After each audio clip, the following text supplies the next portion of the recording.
Who's you got your Badger shirt on there? I Who's do. The I think who's it's gonna be the old school. quarterback this week? Alex Hornibrook.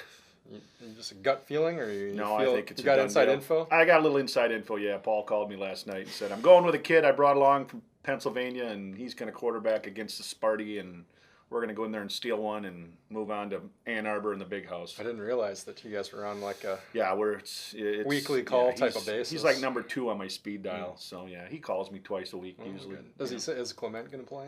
Corey will play. Yes, he will. Mm-hmm. Okay, well, good. Hey, we're here with all the big news. We today, got all then. the big news. Anything else you want to know? Well, yeah, we got plenty to talk Okay, about this all week right, because we got to okay. rehash all kinds of like football from last Oh, week. get the look Packer fans ahead, off the ledge. Get the Packer fans off the ledge. All right. Talk a little Badgers with the Michigan State game. We got a lot. Okay. We got the Whitewater Then I'll returning shut to up. action. We got the Midwest cross country meet coming up this week. I mean, we got everything going on. We do. So we're just gonna get right into it. So stick around. We'll talk about it all here on this episode of Extra Points.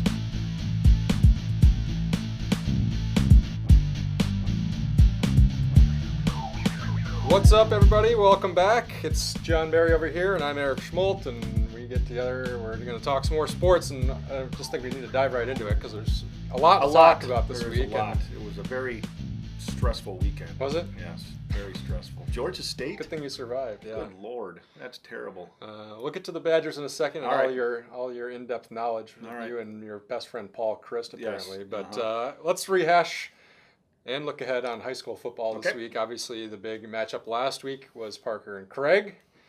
Parker jumped out 20-0. Craig fought back 20-14, and Parker pulled away 34-14. So we had each kind of said last week we wouldn't really be surprised with any No, result, and uh-uh. I don't think that result didn't surprise me. And it was, I guess, the big takeaway was I think Parker's big guys up front Yep. kind of really showed up, and like we thought maybe they could throughout this year, and with their backs against the wall, they came out and got it done. Yeah, I think that's Clayton talked about it. The Parker coach, Clayton Krieger, talked about controlling the line of scrimmage.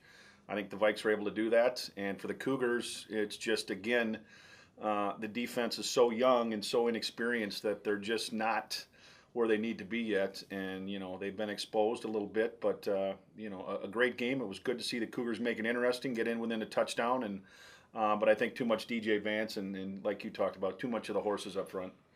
I think probably the biggest takeaway for me was after the game. I mean, you saw the Parker kids were really excited to have the Rock back for the Right. first time in 5 years, Right. but they were also, 4 or 5 of them got up in the kind of post-game huddle and said, "Hey, this is great and fun, and we had a great night, but we have to just be getting started because we have a lot left to do. We have improvements still to make," and I think that was the big thing. If you get a team that says, "Oh, we beat our rival, yay," and that's the best we're going to do this year, that's one thing. But it seemed like even right after the game, they were already saying, "This is good, but we need to make sure this is what we do every week." Right. And another thing to note is that for some of those kids, and I think of a kid like Ed Jacobson, Malik Williams, Jordan Bailey, they'd never beaten Craig in anything. Jordan Bailey played him in baseball, has never beaten him.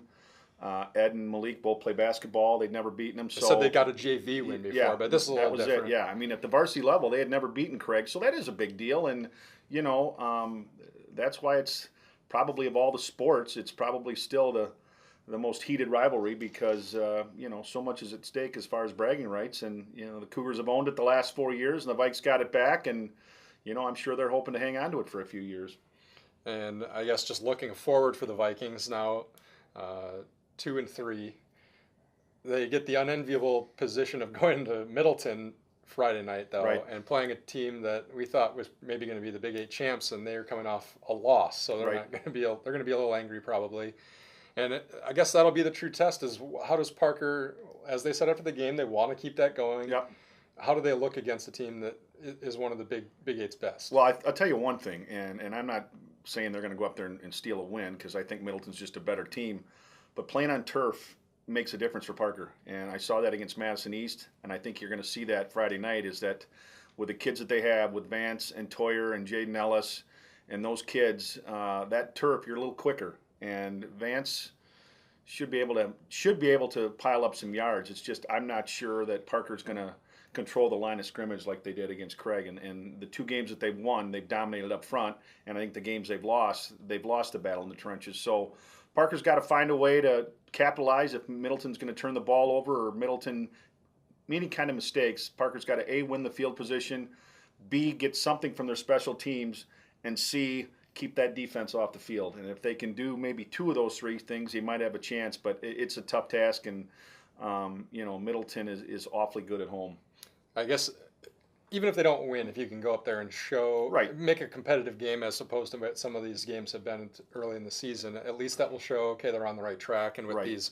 the last 3 games are winnable games. Yep, West, Memorial, and Beloit. But you have to keep that momentum going, even if that means not necessarily winning, but just being competitive Right. with the Middleton team on the road. And don't lay an egg like you did at Sun Prairie, because then you're right back to Right. square one. And I don't think the Vikes will do that. I think they'll put a concerted effort out Friday night, and who knows, maybe they can find a way. For Craig, it's kind of the opposite thing. You're 1-4 and you're coming off a loss to your rival. Do you fold up tent and call it a season, or you have a chance to beat a Beloit team that's on a long Big 8 losing streak? Do you right the ship a little bit and at least keep some playoff hopes or keep the season alive a little bit? And I think that comes down to your seniors and that senior class, and guys like Nick Kramer and Sweeney and those guys that might have to just get the troops together and say, look, guys, the season's not over yet. I mean, we got 4 games left. We still got a chance. Parker got in last year with a 4-5 record. Let's just start with Friday night, take care of business at Beloit, and move on from there. And, we know Craig offensively is good enough to put points on the board. They've shown that. It's just a matter of defensively just making stops and getting off the field. And certainly against a team like Beloit, Craig shouldn't have any trouble scoring. I think it's homecoming, too. Right. That should help. At least maybe just build a little. Some ways a it little helps, bit some more ways fire. it doesn't, and most coaches will tell you they don't like homecoming week because there's so many distractions. But you know what? You still got to lace them up on Friday night and step on the field, and hopefully the Cougars rebound and put forth a good effort Friday and do the same going forward.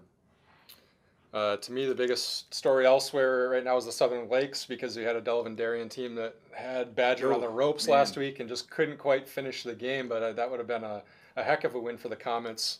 I think that shows they're not a fluke. They're going to be right in the Southern Lakes thing. And now we've got Badger against Wilmot on Friday, a battle of 2 unbeaten teams, and we see exactly who's going to be sitting at the top after 6 weeks with 3 to go. After that one on Friday night. And Matt Hensler, Badgers coach, just continues to do a great job. I mean, that they lost quite a bit from last year's team. A lot of good players, and I thought coming in that they would not necessarily have to rebuild, but that they'd have some areas of concern. And right now, defensively they're solid. I mean, they don't give up anything. Delavan is real good offensively. Their coach had even told me that when we're firing on all cylinders, we're tough to stop. And what they give up 7 points to them last week. So. Kudos to the Badger defense. The offense just seems to do enough to keep them in games, and they find a way to win. And, hey, it doesn't matter. As long as you get a W, it doesn't matter. They don't give any points for style points. So, you take a W when you can and you move on. Going to be interesting to see how that Lakes shakes out. Whoever wins that game, you would think would have a real good shot at maybe running the table. I would think so, yeah. Because they've gone through the meat of the schedule already. We'll see. Maybe Delavan Darien hasn't played Wilmot yet either, so that could be an interesting game down the road. And in the Rock Valley, what kind of sticks out to you? I think Clinton is just, oh my goodness, they are just playing really well right now, and they'll get Turner at home this week, and Turner's pretty good team, but boy, the Cougars are just on a roll right now, and Coach Spivak has them just, they're dominating people. I mean, they're not beating people, they're dominating people, and they'll get tested again Friday night, and then I look at the other side, and just to go off of that, I mean it's probably their last. I'm not saying it's high school. They won't get tested, right? You never know what's going to happen on a Friday night, but to have Whitewater, McFarland, and Edgerton as your last 3 games, I mean, if Clinton wins Friday, you got to be feeling pretty good. You got to be looking at 8-1, and probably a number 1 seed in the playoffs. And if it's like we talked about, if it's Division 5. I wouldn't want to play the Cougars. No. I can tell you that right now. Not in Division 5. What else were you going to say? Well, I think we both looked at the schedule, and it's one of those weeks where not a lot of big games stick out. We don't have the big matchups. But again, you talked about just trying to right the ship, and Edgerton's going to Broadhead Judo, 2 teams that Broadhead certainly can't afford another loss, and and they've got their long state playoff run streak intact at 26, I believe, and at 2-3, if they were to lose Friday night, then you're like 2-4, and you got to win out, and they've got some tough games left. So, I mean, it's that time. This is week 6, and for those teams that are going to make a playoff push, it starts now. I mean, this is when you got to do it because you're running out of games and you're running out of time. Yeah. Some other sports where it's still kind of early, but I wanted to get a quick mention in for volleyball. I think Janesville Craig had an interesting week last week, getting swept by Sun Prairie pretty easily, and then bouncing back and sweeping a Middleton team that, maybe not their best team, but good bounce when back. You sweep a Middleton team, you're Middleton in anything. You beat Middleton in anything, you've done something because Middleton's good at everything, it seems. But I got a chance to watch Craig against Sun Prairie, and I used to think Emmy Dodge was maybe the best high school volleyball player I've ever seen, and she probably still is, the girl from East Troy that's at Wisconsin now. But this Chauncey girl from Sun Prairie, oh man, can she jump and hit. She's going to Louisville, and I would have liked to seen her in Badger Red because she was impressive against the Cougars and really kind of took over that match and just kind of had her way at the front, left-handed outside hitter who just had a tomahawk for a spike. And it's fun to watch because you don't see a lot of that. You see spikes and kills and things, but to just see a player at that level in high school, and she's only a junior, it's pretty impressive. And I think we should give a shout out to Edgerton. Won their home meet over the weekend and moved up to number 5 in the rankings, Division 2. I'm going over there tonight, so this will be after. You'll see this after they play East Troy tonight, which is down. But that means you got to beat them at home and prove that you can do it. And that race might get real interesting between East Troy, McFarland, and Edgerton down the stretch here. Well, like I say, you want to see somebody can jump. Watch Ashlyn Oren because she can jump out of a building. Well, she can do just about everything. It seems like obviously a track star, and she can jump. I can tell you that right now. It'll be fun to watch. And then I think the other big thing for the weekend is the Midwest Cross Country Invitational, 78th or 9th, the nation's most prestigious and oldest high school cross country meet, and it's down at Blackhawk Golf Course. And I tell you what, it gets bigger and better every year. I know you did a story on it a couple years ago about just what all goes into to getting it ready and getting it set up, and it's crazy how they put it together. But when it comes off, it's impressive because there's a lot of teams. There's 3,000 people are going to run that course. There's so many things going on with a DJ and food and tents and. It's almost like a little city. They're kind of like building on every year now too. Yeah. Before the thing starts this year, you can go down. I'm talking to you people out there. You can go down and run the course before the high schoolers even get out there and run it because they're doing a little community race. Right. There's a 4th and 8th grade race I think afterward. Yeah. I mean, if pretty much whatever age group you are out there, you can go run the course and see what these guys and girls that are running in the high school level are running it, and they're doing it well. They have some of the top teams, a lot of the top state runners. Yeah, I think if the kid from La Follette, Gessner, is running, is it Gesser? Finn Gessner. Gessner, He hasn't run in La Follette's last couple of meets. Now, I don't know, that might just be, that's how they do things up there. But if he's running, you take a kid like him, and certainly Nate Farrell from Janesville Craig, Peyton Sippy from Craig on the girls' side. This is a mini state meet, and it's impressive. You hope the weather cooperates because it's just a great event for those people that are just looking for something to do on a Saturday morning. Get down there and you just take it all in because it's a pretty neat spectacle.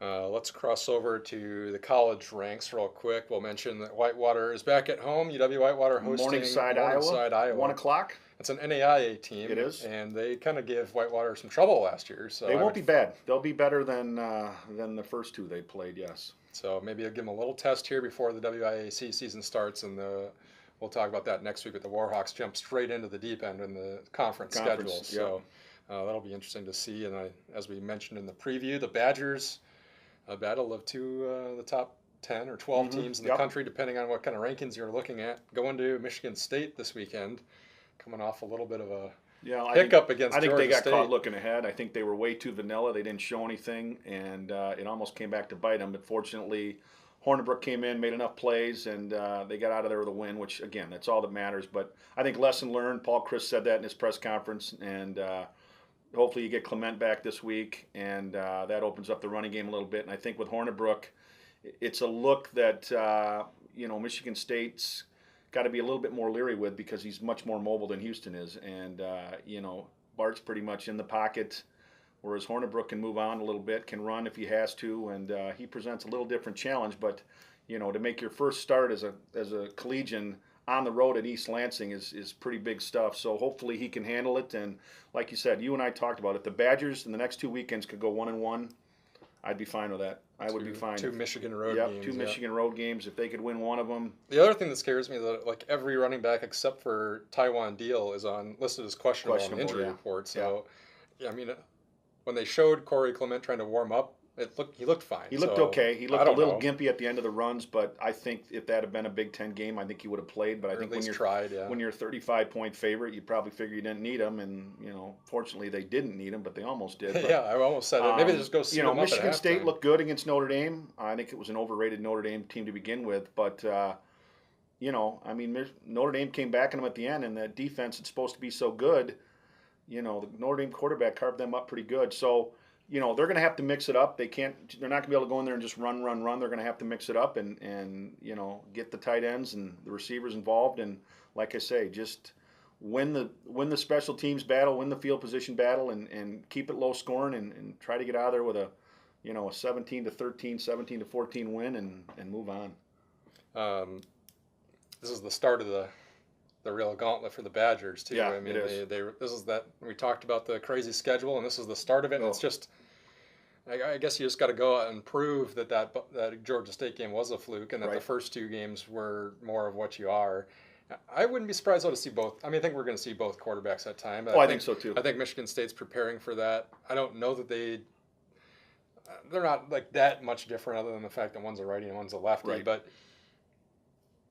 At least maybe it makes an opponent think a little bit more about what they have to do when they're preparing for you. So, and I think Hornibrook's got probably a little stronger arm. He's certainly more athletic, but again, it comes down to making decisions and managing the game, and it's a big test for a 19-year-old on the road in East Lansing. So, I think the one good thing, this may sound silly, but I think maybe the good thing in the case of Hornibrook is it's an 11 a.m. start, so he doesn't have all day to sit and think about everything. And if it's a 7 o'clock game or something, then you sit around all day, you think about it. Now you just get up, have breakfast, and go to the stadium and play the game, and maybe the nerves won't be as bad. And like I say, just go out and play the way you're capable of. Don't try to do too many things, and don't try to make that perfect pass or do anything. Just go out and play the way that you're capable of, and hopefully that happens.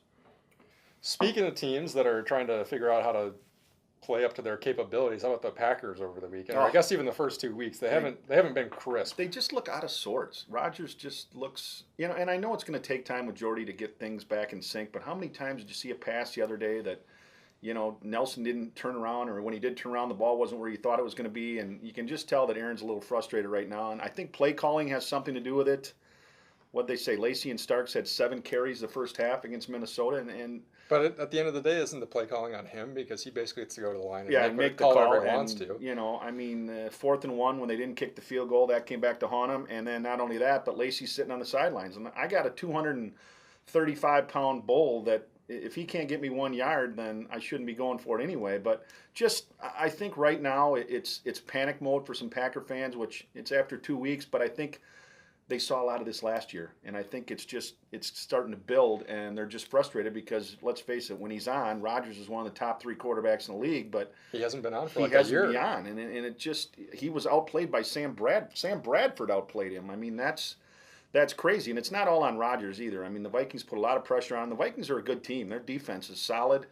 Bradford played great. AP was a non-factor, and usually if AP is a non-factor, the Vikings are in trouble, but they're 2-0, and he hasn't had Stephen hurt. Stephen Diggs, Green Bay couldn't guard him, and then the guy, that Wayne's kid, that had 95 pass interference penalties, makes the play of the game at the end. So I mean, it's too early to panic. Obviously, they get their home opener with Detroit this week, and you hope they can right the ship. But at some point, that offense has just got to start gelling, and they're not right now. Yeah, you think maybe someday, at some point, it'll just kind of start clicking. Yeah, something will just go off, and they'll put up 45 points, and it'll look like the Green Bay you expect. I mean, they do get to play like the likes of the Bears, and I mean, there's points in their schedule. The Bears might not win a game. Seriously, they might not win a game. And now Cutler's out with a broken shoelace or whatever he's got going on, and they may not win a game. They're terrible. Sorry, Bear fans, but they are terrible. Most Bear fans are Cub fans, so you got your Cubs enjoying because the Bears are terrible. If you're a White Sox fan, I don't know what to tell you then. Blackhawks. Wait for the Blackhawks. Do you think? I guess the interesting thing to me as a guy who watches the Lions pretty closely is that this matchup this weekend is kind of between two teams that are sort of in the same spot. The Lions probably should have been 2-0 as well, but they settled for field goals and they had kind of just melted down. They miss Kelvin? They do, but they haven't. They have. Had I think they miss weapons. him in the red zone. I think they miss him in the red zone. Now Abdul is hurt, so Yeah. I think before that you say, well, they've got enough weapons to spread it around, but you can't be. And they moved the ball fine. They did, but yeah. they kicked field goals every time down there. And that's not going to win. Like I games. say, you got to score in the red zone besides field goals, and Kelvin Johnson was always so good at just going up and getting the ball, and Tate's not very big. Marvin Jones, is that his name? Marvin Jones, he's not very big. I mean, he's kind of a big tight end. He's bigger, but he seems to be hurt a lot. So yeah, it should be interesting. And Stafford's gonna wing it around. You know that, and Bradford was able to really isolate Diggs against the Packers, and I'm sure the Lions will try that same strategy, and especially a banged up secondary for Green Bay. So yeah, that'll be an interesting game. One of those teams is going to be 1-2, right? One's maybe. And Minnesota's heading to Carolina, where I would expect them to get beat. So whoever wins probably going to be in first place. Yeah. So maybe Packers fans just step back a little bit. It's understandable to have questions, but step back. Have a little faith in number 12. He's been pretty good to you. So just remember that. Let's not start going crazy here. They're going to make the playoffs, and that's really when you don't have Ryan Tannehill. Be thankful of that. You also don't have who are the Browns starting? Billy Peralta at quarterback this week? Or Bernie Kosar back? They'd probably take him. Probably would take him. Some rookie that. 5th straight game they've started a different guy going back to last year. That's insane. He'll probably get no hurt wonder too. Cleveland is just awful. Patriots are on a rookie quarterback. Everybody's on a rookie. I wonder if Cleveland and Chicago played each other, if they just have the first team to score wins. Probably be a tie. Yeah, 6-6. There'd be 9 people there. Let's give a shout out to the Jets. Swept the Wilderness over the weekend to start the season. Now they go to the Showcase this week, and they play some new teams, some teams I've never heard of. Yeah, you get to see some random teams around the league. That's the nice thing about the Showcase. There were a couple of names I didn't remember, so good for them, and it'll be interesting to see them get back, and that roster will be complete then, and Joe Dibb will have them ready to play. Yeah, he sounded excited when I talked to him last week. I think he thinks he has a team that can kind of be like 2 years ago and really contend, and we'll see. The interesting thing every year, they always seem to have a goaltender that's just out of this world. Right. And maybe they'll have another one of those. Maybe they'll find one. Let's hope so. And another shout out to Badger hockey getting going, and Alexis Marmon, Janesville's own, who played at Shattuck, St. Mary Shattuck up in Minnesota, is on the number 1 ranked Badger women's team. So, another chance where you get a chance to watch some good hockey. Go watch the Badgers play with Miss Marmon playing. Any other shout outs we got to give on? Badger soccer, I'm going to give a shout out to. They tied Delavan Darien last week, so we thought. I think we thought the Comets were going to run the Southern Lights table, and they didn't. A little tie at least, 2-2, I think it was. I would agree. Yes. We should probably give a shout out to Erin Donegan. She's very impressive. We got to see her at the Craig Parker. She may find the podium at state. Yeah, she's impressive, and only a junior, and she's gonna be a force at the state meet, I think. And I guess just a final high school thing. The golfers and the tennis players, I mean, it's basically postseason time already, even though it's barely I think it's a month into the school year, and they're talking postseason. So good luck to all the area girls golfers and girls Seaman, tennis she deserves a shout out. She won the Janesville Parker Invitational and really played well. She hits the ball farther than I could ever dream of hitting a ball. So I think by the time we sit here next week, or maybe it's that day, regionals for golf already. Week from Wednesday. Man, that's that's crazy. There we are, folks. So the end of the season before we even know it. We'll be chipping ice off our windshield. Let's not get carried away. All right. Some people I know we're ready for fall, but I would rather take these 80s than get an early winter. Totally agree. Keep up the Indian summer, yes. Yes. So catch us on GazetteXtra.com and on Twitter as we get you through the busy high school sports season and through Football Friday this Friday night. And you can leave us a comment on YouTube or iTunes or send us an email to sports@gazetteextra.com. And we'll be here again next week. Thanks to Angela and Dave for putting up with us, and for Kevin McLeod for providing the music. Incredible. And hopefully we'll be talking about a still undefeated Badgers team when we're Go here next Bucky. week. See you next week.